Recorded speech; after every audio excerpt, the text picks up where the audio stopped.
to friends, family, colleagues of Benjamin, those he's known in many walks of life, which I'll come to in a minute, who've joined us here today at Brunel in the new square. So it's very special for us, as I said, to remember and mark Benjamin's life and his remarkable legacy that he's left, of course, here and in the world more generally. The world knows Benjamin. In fact, I was struck last week on my Apple Music. The AI suggested a new recording of a song that he made previously with Moby, a very well-known artist. He had a huge impact in the world, Benjamin, and continues to do so. He was, of course, a prolific poet, a writer, a performer, an activist, a truth teller, and in truth, a national treasure. The list of his features, his achievements, his contributions is in many ways endless. But here at Brunel, we were lucky enough to know him as a passionate educator. And he was one of the very first colleagues I met when I arrived 2.5 years ago. In fact, the first or second event I did back in the days of the pandemic on Teams was with Benjamin as a judge of a student competition. And his passion for students, for education, shone through from the minute I had the first conversation with him. He was also a true advocate for everything Brunel stands for as an institution. Now, Benjamin joined Brunel in 2011 as Chair of Creative Writing. It was his first academic position, and in that role he brought what I think is, many colleagues would agree, a unique voice. He brought a commitment to social justice, and he definitely brought a belief in the power of words to achieve change, to inspire change. His job, as he saw it, was to share that knowledge and to help our students find their own voices. And since his passing, actually I've run into many colleagues and students who knew him, and that came through from the words of many students who were very affected when he died. Now, we also all know Benjamin as someone who broke down barriers, speaking in a language, I suppose in that sense, cut through the noise, and he often, of course, used humour all the time. One of my meetings with him, when he dropped me out to come and tell me some things and I wondered what it was about, was one of the most hilarious meetings I've had, where he regaled me of stories, which I'm not going to share here, of how Brunel was over his years and some of the things that happened. But what he always did was convey the lesson from that, where what he was trying to say to me was where Brunel should go, where how it should strengthen itself, how it should play to that uniqueness that it's got. And he did that with charm and with a tender smile. So of course many colleagues and students and others have got many personal memories of Benjamin. And I'm sure we'll hear a number of those stories as people are talking this afternoon. But if I could sum them all up in just one thought, it's that Benjamin reminded us of our humanity. He turned small talk, definitely turned small talk, into something special. And he had time for everyone he met, whenever he met him. If you happened to run into him, as I did occasionally, walking around the campus, you always had time. You would have time for students, for colleagues, for anybody he encountered. And in that sense, it's amazing we had a bona fide cultural icon as well here on the campus. So to Benjamin's family and friends, thank you for coming and sharing him with us. As you can see, he had an immense impact here at Brunel, and that's really immeasurable in many ways. We are now, therefore, going to unveil a plaque, and I'm going to introduce Qian, Benjamin's wife, who's going to unveil the pack to give us a long, lasting memory of him here in the square. Right, we just have to do the logistics of actually how to do this. So, go to...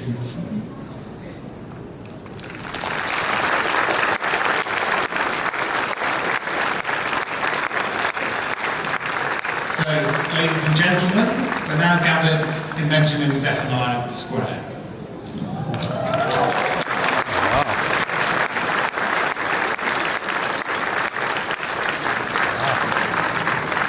Lasting tribute, we have a number of others who are going to now speak and share some memories and thoughts. The first of which, of course, is Qian Zephaniah. I'll pass it over to her.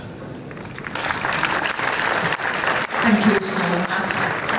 Hello, I'm Qian Zephaniah. Actually, I know some of my teachers are in the ground because in 2019, I studied in Brunel Language Center. Now I'm a bit nervous because it's kind of like a presentation test for me. First of all, I want to do one of Benjamin's poems. I told Andrew, I told some old friend, I prepared 2 months to remember it.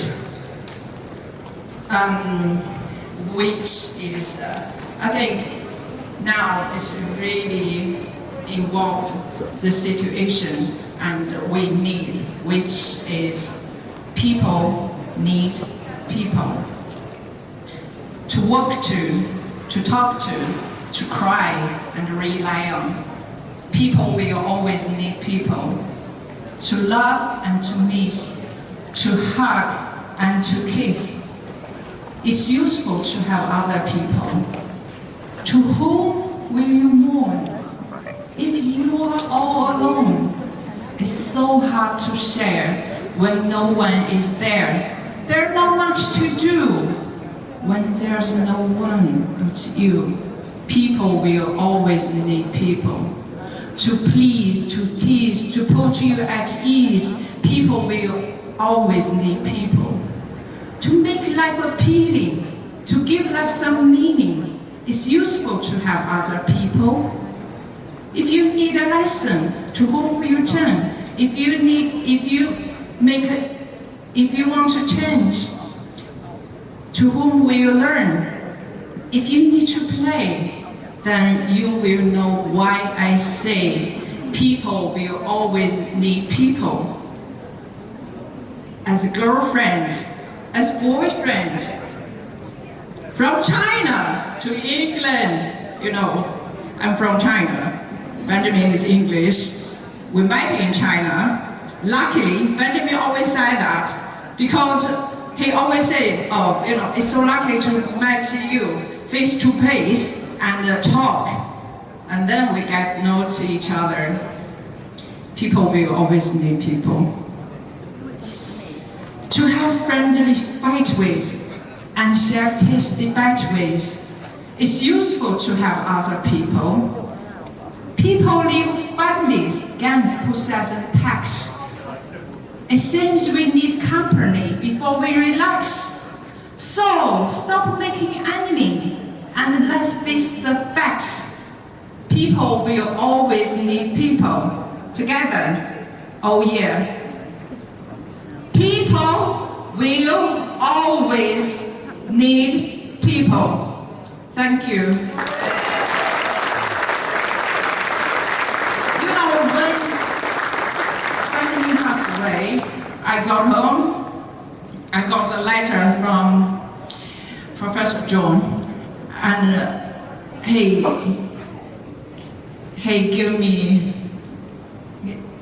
wrote a really beautiful letter which made me cry and made me comfortable. And he provided me saying that Benjamin worked here for so long time, he'd like to do anything to contribute to him. And that's why we are here now. Thank you so much. Thank you for Brunel University. And thank you for Language Center.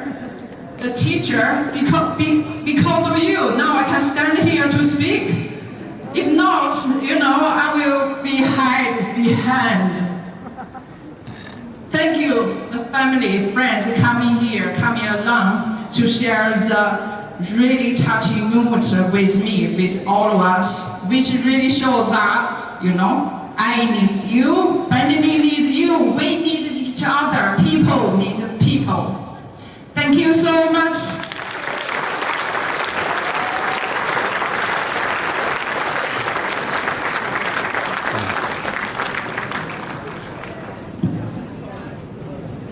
Hello, my name is Jessica Cox. I'm the Division Lead for English and Creative Writing, and it was a privilege and a joy to count Benjamin as one of my colleagues at Brunel for over a decade. During his time here, he had a profound influence on our department, on staff and students. His achievements as poet, novelist, activist, musician, performer were great and many. In his role as Professor of Creative Writing, his generosity, his willingness to make time for everyone, and his inspirational teaching were the qualities for which he became renowned. Everyone in the division, as well as so many others across the university, felt and continues to feel Benjamin's loss profoundly.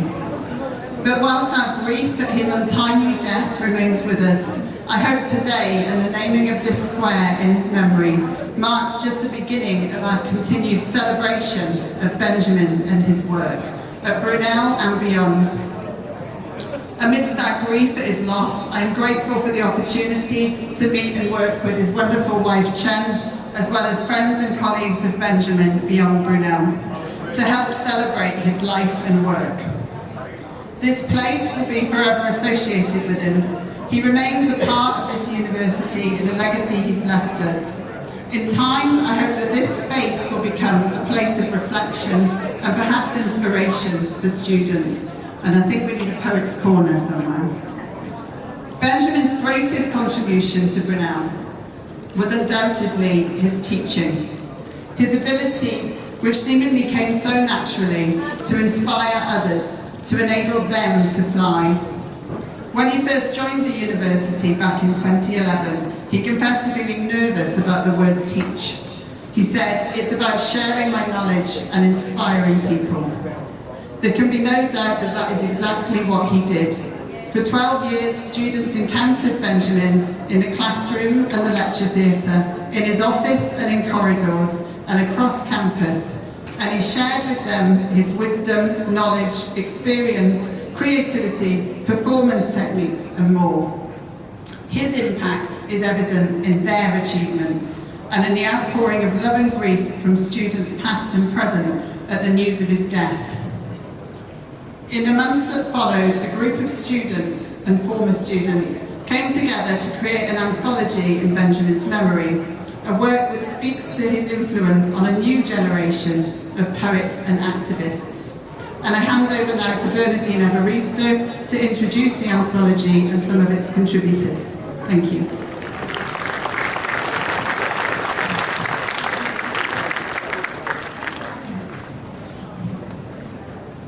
Hi everybody, so this is the anthology which was created by Creative Writing MA students, one of many, many anthologies that we've produced over the years.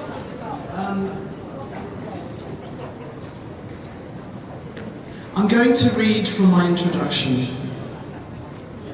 Borders are integral to who we are as countries, cultures, communities, as well as to the identity of individuals shaped by their relationship to sovereignty.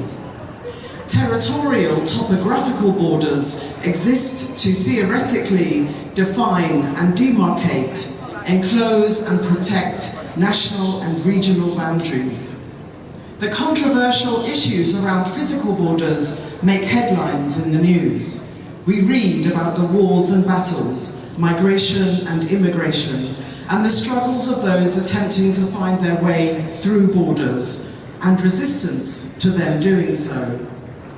There are also the metaphorical borders that might be personal, intellectual, creative, or ethical, and which are no less tangible or embedded in how we live today. The concept of borderlessness in this anthology is therefore fertile territory for writers with family origins all over the world, as well as in Britain, and who bring this exciting cultural cross-fertilization to their imaginations. Borderless showcases the wide range of the talents of creative writing students who have a history of producing anthologies of their work. These prove to be a record, a testament, a celebration, a collaboration, a community memory, and a collective offering of their writing during their time here at Brunel University. This book is also in memory of our creative writing colleague, Professor Benjamin Zephaniah, who sadly passed away in 2023. Benjamin had a remarkable career, uniquely his own, and his poetry and performances made poetry accessible to generations of people, especially the young, who might not otherwise have been drawn to it. I first saw Benjamin perform at the Albany Empire Theatre in Deptford in 1982 at the start of his career, and I got to know him when we both started at Brunel University at the same time in 2011. He was someone who, during the course of his life and career, crossed many boundaries, from his difficult teenage years and time spent in Borstal to becoming Britain's most famous poet and a household name. His writing and career spanned and fused poetry, spoken word, theatre, children's fiction, non-fiction, television presenting, and other creative collaborations.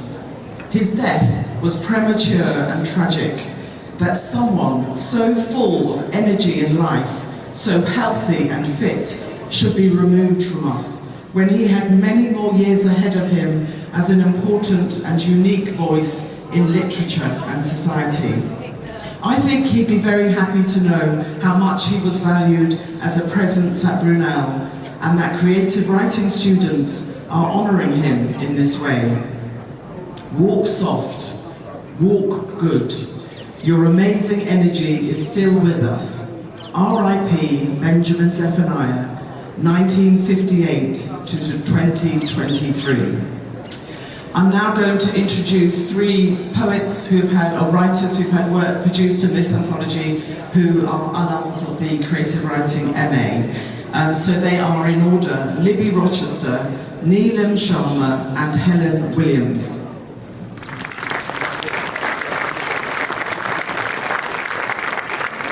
Hello, I'm Libby. When the opportunity came around to be part of this anthology, I knew I really wanted to be a part of it, and thank Benjamin for making my love of poetry and performance to come back. He was my lecturer during my theatre degree and then the MA creative writing degree. And although I didn't necessarily resonate with the idea of borders, because I've lived in the UK all my life, I took a look around the world to see what was happening and how scary it's become for loads of people, and I took that idea and put it into a poem called The New Normal. Borders, the line that most cross for vacations, dreaming of sunny days laid next to a swimming pool or on a hot beach, a new country, a new adventure. Drinking a cocktail, laughing away as the kids run into the cool wall, the sound of laughter and joy in the air. But lately, that line is more so for safety. A lucky few cross the line, breathing the sigh of relief that comes with leaving the place they once called home. Now rubble, dotted with remains of grenades and bombs. Soldiers with guns as big as their forearms owning the land now. They were safe here. Those not so lucky are left with the aftermath.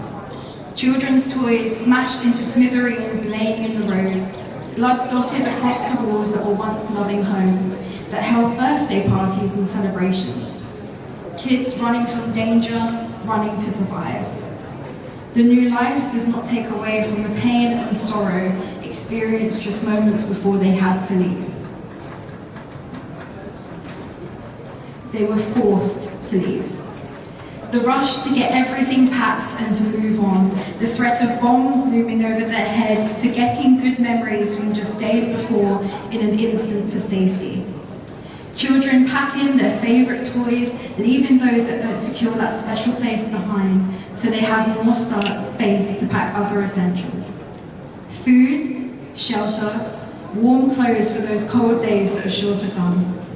Living with strangers becomes normal, hearing blood-curdling screams from the injured on the other side of the room. Borders are what people cross for vacations. They allow for a sense of freedom in another country, a break away from the normal. But lately they have become mostly used for safety. A terrifying outcome in a world that is reversing backwards. Thank you.